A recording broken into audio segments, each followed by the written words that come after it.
You know, it's almost like your birthday with a package from China, so let's go.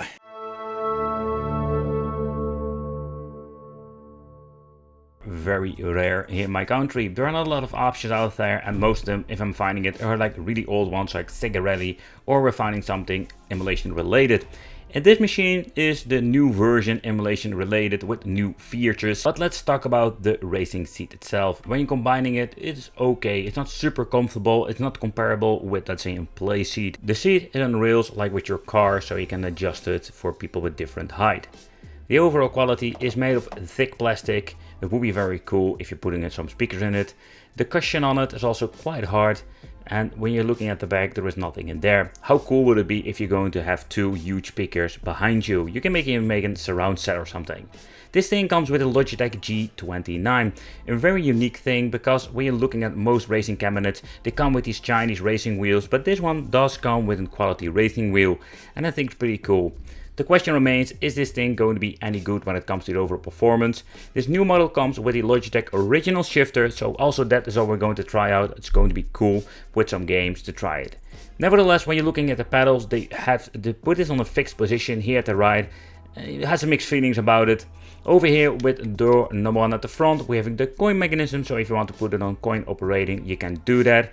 You can learn what kind of coins you want to use it with. There having the 300 watt power supply, or at least it says 300 watt, but this thing gives a very nice punch and has all kinds of new features.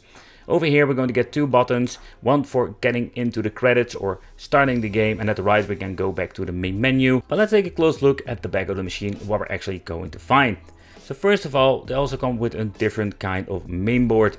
They call this the driving board number 2, but what you're going to get is an HDMI monitor, because this is something you will be surprised they're still using DVI or VGA monitors. It comes with a quite basic power supply that will power on the PC itself. The exact specifications, I didn't really find it out, but there was something around like the Nvidia GT730 of a GPU, and the CPU, they're using this G Intel dual core one. So nevertheless, depending what kind of model, they are not super powerful. They are like kind of low spec in my opinion. What can we find more? Then we're having the JAMMA to USB encoder board, and of course the original JAMMA power supply. So that's basically what you're going to get in the inside. There's not a lot. Another cool feature is the display they're using. They're not using some weird old LCD display. They have an absolutely beautiful IPS panel on the inside. The brand is unknown because they're using sometimes some random stuff. But again, they look amazing and the viewing angle is great. The other thing is kind of weird. The D-pad doesn't respond to the main menu. They didn't fix it when you're looking at the previous model. And when you're moving the wheel to the left and the right, you can choose a game, but it is very sensitive. And over here, the bottom at the right. But the game list, it's similar to the previous one. Also like with the game families, it's kind of messy. And what I find a little bit of a bummer, where we have in Pandora's box, it had a beautiful menu. This is absolutely a lot of, let's say, messy, like missing text. I completely don't understand what they're doing over there. But when you're looking at the game list, it's a great overall game list with quite a lot of classics. From the old school 80s, 90s all the way up to the new modern systems like Sega Dreamcast. And I was quite surprised to see that. I did notice some Naomi games had some issue with booting up. For example, Crazy Taxi worked great, but I tried another one that didn't work at all. So also here it's absolutely one huge mess. So we have two kind of game lists. We got the console list and we're having the arcade list. That's something you need to take consideration. The console list contains a lot of games like PlayStation Portable, N64. But I wonder like why didn't they add the Ridge Racer main game, but they added the N64. And overall, while you're looking at the list, it's kind of messy and the game list can be so much better. But let's start off with an absolutely classic, and that is Crazy Taxi. Apparently I did play it a lot on my Sega Dreamcast. It's such a fun game. But when it comes to this particular game, the racing wheel, you don't have really like massive feedback. You do feel the limit of the racing wheel when it comes to rotations, so it will have like the perfect experience. Also, it is quite sensitive, but not to the point that makes the game unplayable. I really needed to get used to the game and overall, so my gameplay sucks with this. But nevertheless, while you're looking at it, it was a lot of fun playing this classic one on the machine, and combining this with the Logitech G29 is absolutely awesome.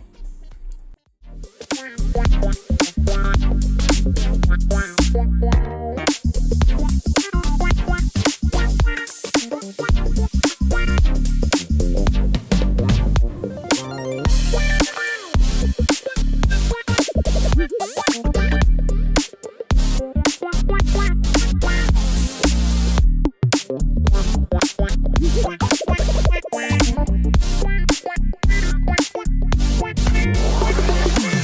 Another game I wanted to check out is when it comes to Cruising the USA. They implemented the original arcade one. I personally never played the original arcade. I mostly played the N64 version.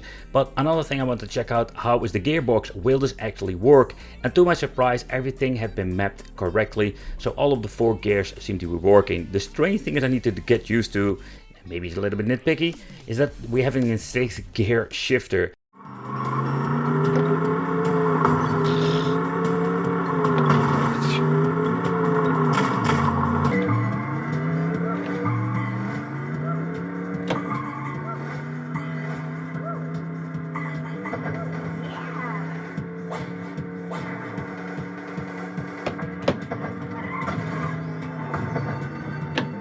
What is kind of cool that a lot of classics like Daytona can be played on an emulation cabinet like this, but also what is cool that we can link it up with another machine. So if you just want to have the old school experience with 2 machines, you can even use this. But take consideration, it's not with every single game. I must say that most of the games, or better said the gameplay you're seeing, I just suck at it. I need to get used to the racing wheel, but when it comes to Daytona, it felt so natural. This game was a lot of fun to play, and the feedback of the force feedback of the racing wheel had a lot of nice feedback, so I had a very fun time playing this.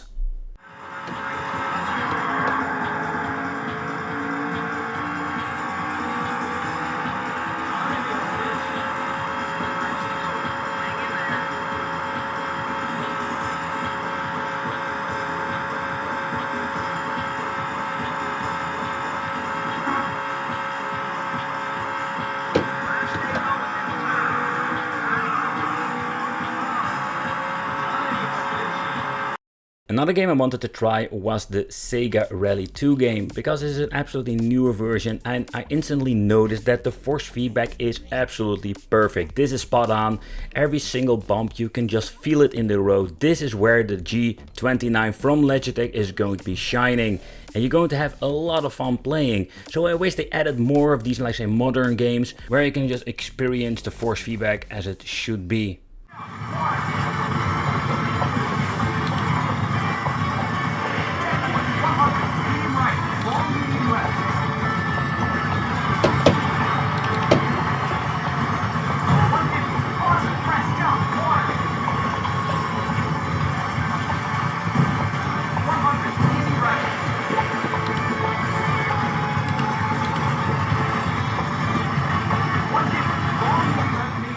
Where this new generation emulation racing simulator cabinets are pretty damn cool.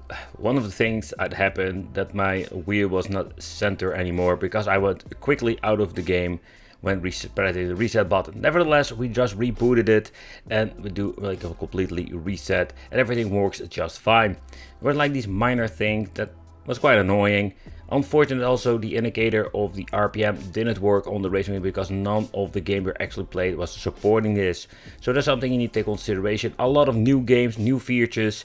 Another thing I did notice with Initial D when I was trying to use the shifters, there's not a lot of space between the cabinet itself and the shifters, so sometimes I'm bumping against the cabinet itself. So it's not a bad thing, but yeah, those things, I did notice it. The shifter is pretty damn cool and it's kind of awesome that some of the games utilize it. It gives us a completely racing experience. You also should stop using this clunky old school menu. Just get something pretty cool like Pandora's boxes. 2 speakers only in the machine, but they sound kind of nice. We can adjust it quickly at the front. I did notice there were some sound level differences between the emulators, so you need to do that. The compartment is over here for your coins, so you can reach all of these things fairly easy. And in here there's still a couple of screws in here because of the topper, because there is a topper you can even put on top of the machine itself. It's kind of cool, to be honest. And overall, yeah, I was a little bit bummed that they fixed this. The pedals are fixed, you cannot move them, and it is not super convenient with maybe some of the games. It's a very cool complete solution for people who don't want to tinker, but I would like slap a mini PC in it to get it even working better. Thank you all for watching, consider subscribing, and it would be great to see you in the next video.